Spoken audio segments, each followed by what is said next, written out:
ಬೆಳ್ಳುಳ್ಳಿ ಮಂಡಕ್ಕಿ ಅಂತ ಹೇಳಿ ಮಾಡ್ತೀವಿ ನಾವು. ಇದರಲ್ಲಿ ಸೆಂಟ್ರಲ್ಲಿ ಒಂದು ಬಿರಿ ಬರುತ್ತೆ, ಕರಿಬೇವು ಒಳ್ಳೇದಲ್ಲ, ಮಧ್ಯದಲ್ಲಿ ಒಂದೊಂದು ಕಡ್ಕಣಕ್ಕೆ ಚೆನ್ನಾಗಿರ್ತದೆ. ಚೆನ್ನಾಗಿರುತ್ತೆ. ಆಗ್ತಿದ್ದಂಗೆ ಅದು ಬೇರೆ ಹಾಕ್ಬಿಡ್ತದೆ. ಹೌದು. ಸ್ವಲ್ಪ ಸಾಂಬಾರ್ ಪುಡಿ ಬೇಗ ಅರ್ಜೆಂಟಿಗೆ ಹಂಗೆ ಮಾಡಿ ಕೊಟ್ಬಿಡ್ಬೋದು.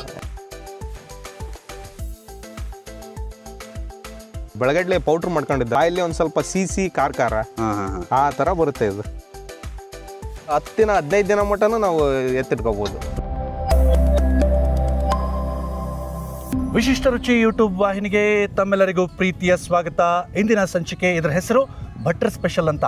ಇಂದಿನ ಭಟ್ರ್ ಸ್ಪೆಷಲ್ನಲ್ಲಿ ನಮ್ಮ ಜೊತೆ ವಿಜಯನಗರ ಜಿಲ್ಲೆ ಹರಪನಹಳ್ಳಿ ತಾಲೂಕಿನ ಅಲಗಿಲ್ವಾಡದ ಭಟ್ರಾಗಿರ್ತಕ್ಕಂಥ ಮಾದೇವಣ್ಣ ಇದ್ದಾರೆ. ಮಾದೇವಣ್ಣ, ನಮಸ್ಕಾರ. ನಮಸ್ಕಾರ. ನಿಮಗೂ ಇವತ್ತಿನ ಸಂಚಿಕೆಯಲ್ಲಿ ನಮಗೇನು ತೋರಿಸ್ಕೊಡ್ತೀರಾ? ಇವತ್ತಿನ ಸಂಚಿಕೆಯಲ್ಲಿ ನಮ್ಮ ಮನೆಯಲ್ಲಿ ಸಾಯಂಕಾಲ ಮಾಡುವಂಥ ಒಳ್ಳೆ ರೆಸಿಪಿ ಮಂಡಕ್ಕಿ, ಬೆಳ್ಳುಳ್ಳಿ ಮಂಡಕ್ಕಿ ಅಂತ ಹೇಳಿ ಮಾಡ್ತೀವಿ ನಾವು. ಇದು ಹೆಂಗಂದ್ರೆ ಹೊಲಕ್ಕೆ ಎಲ್ಲ ಹೋಗಿ ಬರ್ತಾರಲ್ಲ ಸಾಯಂಕಾಲ, ಅವ್ರಿಗೆ ಬಂದು ಒಂದು ದಣ್ಕೊಂಬಂದಿರ್ತಾರೆ, ದಣ್ಕೊಂಬಂದು ತಿಂದ್ಬಿಟ್ರೆ ಅವ್ರು ಖುಷಿ ಆಗ್ಬಿಡ್ಬೇಕು. ಆ ತರ ಮಂಡಕ್ಕಿ ಇದು. ಸಾಯಂಕಾಲ ಸ್ನಾಕ್ಸ್ ಇದು. ನಮ್ ಕಡೆ ಹೆಚ್ಚಾಗೆಲ್ಲ ಈ ತರ ಬೆಳ್ಳುಳ್ಳಿ ಮಂಡಕ್ಕಿನ ಅಂತ ಮನೆಯಲ್ಲಿ ಬಾಕ್ಸ್ ಅಲ್ಲಿ ಹಾಕಿ ಮಾಡಿ ಇಟ್ಟಿರ್ತಾರೆ. ಇದನ್ನ ಸುಮಾರು ದಿವಸ ಇಟ್ಕೊಂಡು ತಿನ್ಬೋದಲ್ಲ? ಸುಮಾರು ಒಂದು 15 ದಿನ ಇಟ್ಕೊಂಡು ತಿನ್ಬೋದು ಇದನ್ನೇ. ನಮ್ಮ ಕಡೆಗಳಲ್ಲಿ, ಈ ನಮ್ಮ ದಾವಣಗೆರೆ ಸುತ್ತಮುತ್ತಲಿನ ಜಿಲ್ಲೆಗಳಲ್ಲಿ ಮನೇಲಿ ಏನು ಖಾಲಿ ಆದರೂ ಪರವಾಗಿಲ್ಲ, ಈ ಮಂಡಕ್ಕಿ ಅಂತೂ ಸ್ಟಾಕ್ ಇದ್ದೇ ಇರುತ್ತೆ. ಇಲ್ಲ ಅಂತಂದ್ರೂ ಇನ್ಸ್ಟೆಂಟಾಗಿ ಮಾಡ್ಕೊಂಡು ತಿಂತೀವಿ, ಅಷ್ಟು ಇಷ್ಟಪಡ್ತೀವಿ ಈ ಭಾಗದಲ್ಲಿ.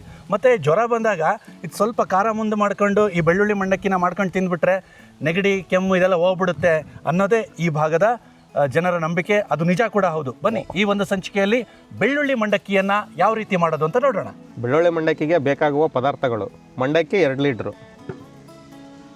ಎಣ್ಣೆ, ಸಾಸಿವೆ, ಜೀರಿಗೆ, ಕರಿಬೇವು, ಜವಾರಿ ಬೆಳ್ಳುಳ್ಳಿ ಕುಟ್ಟಿದ್ದು, ಒಣಮೆಣಸಿಕಾಯಿ, ಶೇಂಗಾ ಬೀಜ, ಸಾಂಬಾರು ಪುಡಿ, ಖಾರ ಪುಡಿ, ಅರಿಶಿನ ಪುಡಿ, ಸಕ್ಕರೆ, ಬೆಳಗಡ್ಲೆ, ಉಪ್ಪು.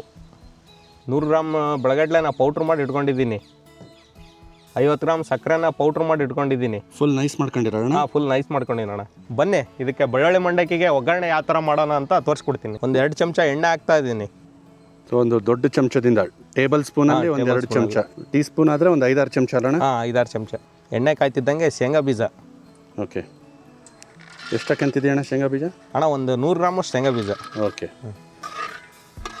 ಶೇಂಗಾ ಬೀಜ ಕೆಂಪಗಾಗಬೇಕಣ್ಣ? ಕೆಂಪು ಹತ್ತ ಮಟ್ಟ ಉರಿಬೇಕು. ಈ ಶೇಂಗಾದಲ್ಲಿ ಇನ್ನೊಂದು ಹೆಂಗೆ ಗೊತ್ತಾ, ಹೆಂಗೆ ಚಟಪಟ ಅಂತಂದರೆ ಇದರಲ್ಲಿ ಸೆಂಟ್ರಲ್ಲಿ ಒಂದು ಬಿರಿ ಬರುತ್ತೆ. ಬಿರುಕು? ಬಿರುಕು ಬರುತ್ತೆ.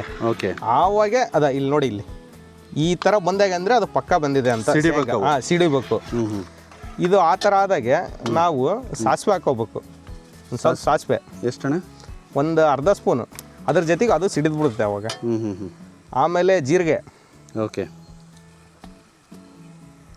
ಜೀರಿಗೆ ಎಷ್ಟಣ್ಣ? ಜೀರಿಗೆ ಅದು 1 ಸ್ಪೂನ್. ಓಕೆ, ಎಲ್ಲ ಅಂದಾಜು ಮೇಲೆ? ಅಂದಾಜು ಮೇಲೆ. ಕರಿಬೇವು. ಕರಿಬೇವು ಎಷ್ಟು? ಒಂದು ಮುಷ್ಟಿ ಎಷ್ಟಾಗ್ತೀರ? ಒಂದು ಇಡಿಯಷ್ಟು. ಕರಿಬೇವು ಒಳ್ಳೇದಲ್ಲ, ಎಷ್ಟಿದ್ರು ತಿನ್ಬೋದಲ್ಲ. ಹೌದು. ಹಂಗೆ ಒಣ ಮೆಣಸಿಕಾಯಿ ಹಾಕ್ತಾ ಇದ್ದೀನಿ ಇವಾಗ ನಾನು. ಬ್ಯಾಡಗಿ ಮೆಣಸಿಕಾಯಿ ತಗೊಂಡಿದ್ದೀನಿ. ಮುರ್ಕೊಂಡಿದ್ದೀರಾ? ಮುರ್ಕೊಂಡಿದ್ದೀನಿ. ಒಂದು 3-4 ಅಷ್ಟು ಬ್ಯಾಡಗಿ ಮೆಣಸಿಕಾಯಿ ತಗೊಂಡಿದ್ದೀನಿ. ಓಕೆ. ಅದು ಮಂಡಕ್ಕಿ ತಿನ್ನೋವಾಗ ಮಧ್ಯದಲ್ಲಿ ಒಂದೊಂದು ಕಡ್ಕಣಕ್ಕೆ ಚೆನ್ನಾಗಿರ್ತದೆ. ಚೆನ್ನಾಗಿರುತ್ತೆ. ಮತ್ತು ಒಳ್ಳೆ ಫ್ಲೇವರ್ ಕೊಡುತ್ತೆ, ಖಾರ ಕೊಡುತ್ತೆ ಲೈಟಾಗಿ. ಇವಾಗ ನಾನು ಬೆಳ್ಳುಳ್ಳಿ ತಗೊಂತಾ ಇದ್ದೀನಿ. ಬೆಳ್ಳುಳ್ಳಿ ಇದು ನಾಟಿ ಬೆಳ್ಳುಳ್ಳಿ? ಜವಾರಿ ಬೆಳ್ಳುಳ್ಳಿ. ಇದು ಸ್ವಲ್ಪ ಜಜ್ಕೋಬೇಕು, ಯಾಕಂದ್ರೆ ಎಣ್ಣೆಯಲ್ಲಿ ಹಂಗೆ ಹಾಕಿದ್ರೆ ಸಿಡಿಯುತ್ತೆ. ಜಜ್ಕೋಬೇಕು. ಎಷ್ಟು ತಗೊಂಡಿರೋಣ ಬೆಳ್ಳುಳ್ಳಿ? ಒಂದು ಇಡಿ ಅಷ್ಟು ತಗೊಂಡಿನಿ. ಓಕೆ, ಲೈಟಾಗಿ ಜಜ್ಕೊಂಡಿದ್ದೀರಾ? ಆಗ್ತಿದ್ದಂಗೆ ಅದು ಬೇರೆ ಹಾಕ್ಬಿಡ್ತತೆ. ಹೌದು. ಇವಾಗ ಒಲೆ ಆಫ್ ಮಾಡ್ತಾ ಇದ್ದೀನಿ ನಾನು. ಯಾಕಂದ್ರೆ ಇದು ಖಾರ ಪುಡಿ ಸೀದೋಗ್ಬಿಡ್ತೈತೆ. ಇದನ್ನ ಒಂದ್ ಸ್ವಲ್ಪ ಒಲೆ ಆಫ್ ಮಾಡೇ ಹಾಕ್ಬಿಡ್ಬೇಕು. ಓಕೆ, ಒಲೆ ಆಫ್ ಮಾಡ್ಕೊಂಡಿರ? ಒಲೆ ಆಫ್ ಮಾಡ್ಕೊಂಡಿನಿ. ಖಾರ ಪುಡಿ ಎಷ್ಟು ಹಾಕಂತೀರ? ಒಂದು 2 ಸ್ಪೂನ್ ಅಷ್ಟೇ. ಓಕೆ. 2 ಲೀಟರ್ ಮಂಡಕ್ಕಿಗೆ ಒಂದು 2 ಸ್ಪೂನ್ ಅಷ್ಟೇ. ಓಕೆ. ಆಮೇಲೆ ಅರಿಶಿನ ಪುಡಿ. ಒಲೆ ಆಫ್ ಮಾಡ್ಕೊಂಡು ಹಾಕೋದು ಮುಖ್ಯ ಅಂತೀರ? ಯಾಕಂದ್ರೆ ಖಾರ ಪುಡಿ ಸೀದ್ಬಿಟ್ರೆ ಅದು ಒಂಥರ ಇದಾಗ್ಬಿಡ್ತೈತೆ. ಸ್ವಲ್ಪ ಸಾಂಬಾರ್ ಪುಡಿ. ಸಾಂಬಾರ್ ಪುಡಿ. ಅಚ್ಚಕಾರದ ಪುಡಿ 1-2 ಚಮಚ, 1 ಚಮಚದಷ್ಟು ಅರಿಶಿನ ಪುಡಿ, ಮತ್ತೆ 1 ಚಮಚ ಸಾಂಬಾರ್ ಪುಡಿ ಅಂತ ಹೇಳ್ಬೋದು. ಸಾಂಬಾರ್ ಪುಡಿ ಅಂತ ಹೇಳ್ಬೋದು. ನೆಕ್ಸ್ಟ್ ಇದಕ್ಕೆ ಬೆಳಗಡ್ಲೆ ಆಡ್ ಮಾಡ್ತಾ ಇದ್ದೀನಿ. ಹುರ್ಗಡ್ಲೆನ ಹಾಕ್ತೀರಾ? ಎಷ್ಟಣ್ಣ? ಒಂದು ಅರ್ಧ ಬೌಲ್. ಓಕೆ, ಒಂದು 3-4 ಚಮಚ ಅಂತ ಹೇಳ್ಬಹುದಾ? ಚೆನ್ನಾಗಿರುತ್ತೆ ಅದ್ರಾಗ.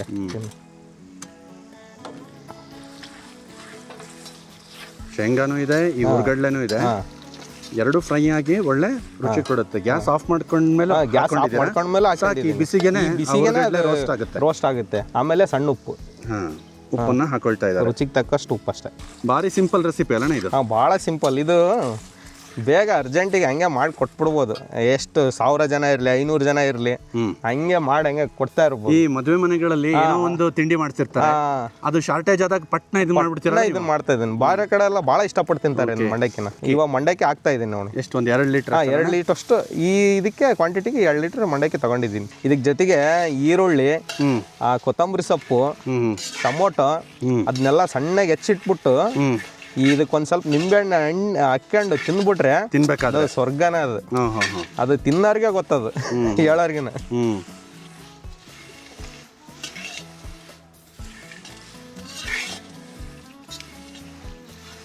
ಇಷ್ಟಾದ್ಮೇಲೆ ನಾನು ಬೆಳಗಡ್ಲೆ ಪೌಡ್ರ್ ಮಾಡ್ಕೊಂಡಿದ್ದಲ್ಲ, ಸಣ್ಣ ಪೌಡರ್ ಫುಲ್ ಸಣ್ಣ ಮಾಡ್ಕೊಂಡಿದ್ದಲ್ಲ, ಇದಕ್ಕೆ ಆಡ್ ಮಾಡ್ಬೇಕು. ಆ ಬಿಸಿ ಇರ್ತಲ್ಲ ಮಂಡಕ್ಕಿನ, ಇದು ಎಳೆದ್ ಬಿಡುತ್ತೆ ಈ ಪೌಡ್ರನ್ನ. ಎಳೆದು ಹಂಗೆ ಬಾಯಲ್ಲಿ ಕರಮ್ ಅಂತ ಚೆನ್ನಾಗಿ ಹತ್ಕೊಳ್ಳುತ್ತೆ. ಮುಂದೆ ಈಗ ಸಕ್ಕರೆ ಪುಡಿ ಹಾಕ್ತಾ ಇದ್ದೀನಿ. ಬಾಯಲ್ಲಿ ಒಂದ್ ಸ್ವಲ್ಪ ಸಿಹಿ ಖಾರ ಆ ತರ ಬರುತ್ತೆ ಇದು. ಇದನ್ನೆಲ್ಲ ಹಿಂಗೆ ಕಲಿಸ್ಬಿಟ್ಟು ತಿಂದ್ಬಿಟ್ರೆ ಹುರ್ಗಡ್ಲೆ ಇಟ್ಟು ಒಂದು 3-4 ಸ್ಪೂನ್ ಹಾಕೊಳ್ಳಿ. 3-4 ಸ್ಪೂನ್. 1 ಸ್ಪೂನ್ನಷ್ಟು ಮಾತ್ರ ಸಕ್ಕರೆ ಪುಡಿ. ಸಕ್ಕರೆ ಪುಡಿ ಇಷ್ಟಲ್ಲಣ್ಣ ಇದು? ಇಷ್ಟೇ ರೆಡಿ ಇದೆ. ಮಂಡಕ್ಕಿ ರೆಡಿ ಇದೆ ಅಲ್ಲ, ಆಲ್ರೆಡಿ ತಿನ್ಬೋದು ನಾವು. ಮಂಡಕ್ಕಿ ಆರಿದೆ. ಈ ಥರನ ಆರಿ ನಾವು ಇದು ಬಾಕ್ಸಲ್ಲಿ ಹಾಕಿಡ್ಬೇಕು. ಒಂದು ಸ್ವಲ್ಪ ಬಿಸಿ ಇದ್ದಾಗ ನಾವೇನಾರ ಬಾಕ್ಸ್ ತುಂಬಿಟ್ರೆ ಸ್ಮೆಲ್ ಆಗ್ಬಿಡ್ತಾವು. ಎಷ್ಟು ದಿವಸ ಎತ್ತಿಟ್ಕೋಬೋದಣ್ಣ? 10 ದಿನ 15 ದಿನ ಮಟನು ನಾವು ಎತ್ತಿಟ್ಕೋಬೋದು. ಬಿಸಿ ಬೆಳ್ಳುಳ್ಳಿ ಮಂಡಕ್ಕಿ ರೆಡಿ ಆಗಿದೆ ಅಣ್ಣ, ನೀವು ಸವಿಬೋದು. ಹೌದಾ ಅಣ್ಣ? ತುಂಬಾ ಧನ್ಯವಾದಗಳಣ್ಣ. ಫಾಸ್ಟ್ ಆಗಿ ಇನ್ಸ್ಟಂಟ್ ಆಗಿ ರೆಡಿ ಆಗುವಂತ ಫುಡ್ ಇದು. ಸರಿ, ಹಾಗಿದ್ರೆ ತಿಂದು ಹೇಳ್ಬಿಡ್ಲಾ? ಉಪಸ್ಥಿತಿಯಲ್ಲೇ ಆಯ್ತಣ್ಣ. ನೋಡೋದಕ್ಕೆ ನೋಡ್ಬಿಡು, ತುಂಬಾನೇ ಅಟ್ರಾಕ್ಟಿವ್ ಆಗಿ ತುಂಬಾನೇ ಆಕರ್ಷಕವಾಗಿ ಕಾಣ್ತಾ ಇದೆ. ನಮ್ಮ ಕಡೆ ಅಂತೂ ಇದನ್ನ ತಿನ್ನದೇ ಇದ್ರೆ ಸಂಜೆಗಳೇ ಆಗೋದಿಲ್ಲ ಅಂತಂದರೆ ಪ್ರತಿ ಸಂಜೆಗೆ ಇದು ನಮ್ಮ ಮನೆಗಳಲ್ಲಿ ಇದ್ದೇ ಇರುತ್ತೆ. ಬನ್ನಿ ಈಗ ಬೆಳ್ಳುಳ್ಳಿ ಮಂಡಕ್ಕಿಯನ್ನು ತಿನ್ನೋಣ.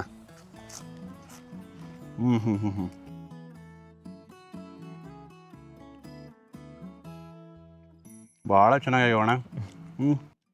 ಶೇಂಗಾ, ಹುರ್ಗಡ್ಲೆ ಎರಡು ಎಣ್ಣೆಗೆ ಚೆನ್ನಾಗಿ ಫ್ರೈ ಆಗಿ ಕ್ರಿಸ್ಪಿಯಾಗಿ ಒಳ್ಳೆ ಟೇಸ್ಟ್ ಕೊಡ್ತಾ ಇದ್ದಾವೆ. ಮತ್ತು ಖಾರ ಮೈಲ್ಡಾಗಿದೆ, ಚೆನ್ನಾಗಿದೆ. ಖಾರವಾಗಿ ಅನಿಸಿದ್ರು ಕೂಡ ಮಧ್ಯದಲ್ಲಿ ನೀವು ಹೇಳಿದ ಹಾಗೆ ಏನು ನೀವು ಸ್ವಲ್ಪ ಸಕ್ಕರೆ ಪುಡಿ ಹಾಕಿದ್ರಲ್ಲ, ಅದು ಸ್ವೀಟ್ ಫ್ಲೇವರ್ ಕೊಟ್ಟು ಬ್ಯಾಲೆನ್ಸ್ ಮಾಡ್ತಾ ಇದೆ. ಮತ್ತು ಹುರ್ಗಡ್ಲೆ ಹಿಟ್ಟು ಕೂಡ ಆ ಖಾರನ ಬ್ಯಾಲೆನ್ಸ್ ಮಾಡುತ್ತೆ, ಒಳ್ಳೆ ಫ್ಲೇವರ್ ಕೊಡುತ್ತೆ. ಮಂಡಕ್ಕಿಗೆ ಅದು ಒಂಥರ ಚೆನ್ನಾಗಿ ಹುರ್ಗಡ್ಲೆ ಹಿಟ್ಟು ಹಾಗೇನೆ ಸಕ್ಕರೆ ಪುಡಿ ಒಳ್ಳೆ ಕೋಟಿಂಗ್ನ ಅದು ಆಗಿ ಆವರಿಸ್ಕೊಂಡು ಒಳ್ಳೆ ಮಜಾ ಕೊಡ್ತಾ ಇದೆ. ಮತ್ತು ಈ ಬ್ಯಾಡಗಿ ಮೆಣಸನ್ನ ಮಜ್ಜಾ ಹಂಗೆ ಟಾಪ್ ಕ್ಲಾಸ್ ಅಣ್ಣ. ಮತ್ತು ಹೆಸರಿಗೆ ತಕ್ಕಂತೆ ಏನು ಜವಾರಿ ಬೆಳ್ಳುಳ್ಳಿ ಬಳಸಿ ಮಾಡಿರೋದ್ರಿಂದ ಇದು ಬೆಳ್ಳುಳ್ಳಿ ಮಂಡಕ್ಕಿಯ ರುಚಿನೇ ರುಚಿ ಅದ್ಭುತ. ಮತ್ತು ಕರಿಬೇವು ಕೂಡ ತನ್ನ ಉಪಸ್ಥಿತಿಯನ್ನು ವ್ಯಕ್ತಪಡಿಸಿ ಇದರ ರುಚಿಯನ್ನು ಉತ್ತುಂಗಕ್ಕೆ ಕೊಂಡೊಯ್ತಾ ಇದೆ ಅಂತಲೇ ಹೇಳ್ಬೋದು. ಈ ಥರ ನಮ್ಮ ಗ್ರಾಮೀಣ ಶೈಲಿಯ ಸ್ನ್ಯಾಕ್ಸನ್ನು ನಮಗೆ ಇವತ್ತು ಮಾಡಿಕೊಟ್ಟು ತಿಂಡಿಯನ್ನು ಕೊಟ್ಟಿದ್ದೀರಲ್ಲ, ಇದಕ್ಕೋಸ್ಕರ ನಿಮಗೆ ತುಂಬ ಹೃದಯದ ಧನ್ಯವಾದಗಳು. ವೀಕ್ಷಕರೇ, ಇದೇ ರೀತಿ ನಮ್ಮ ಮುಂದಿನ ಸಂಚಿಕೆಗಳಲ್ಲೂ ಕೂಡ ಇದೇ ರೀತಿಯ ವಿಶಿಷ್ಟವಾದ ಪಾರಂಪರಿಕ ಖಾದ್ಯಗಳನ್ನು ನಿರಂತರವಾಗಿ ನಾವು ಮಾಡಿ ತೋರಿಸ್ತಾ ಹೋಗ್ತೇವೆ. ದಯವಿಟ್ಟು ನಮ್ಮ ವಿಶಿಷ್ಟ ರುಚಿ ವಾಹಿನಿಯನ್ನು ಸಬ್ಸ್ಕ್ರೈಬ್ ಮಾಡಿಕೊಂಡು ನಮ್ಮ ವಿಡಿಯೋಗಳನ್ನು ನಿರಂತರವಾಗಿ ನೋಡ್ತಾ ನಮ್ಮನ್ನು ಬೆಂಬಲಿಸಿ. ಧನ್ಯವಾದಗಳು.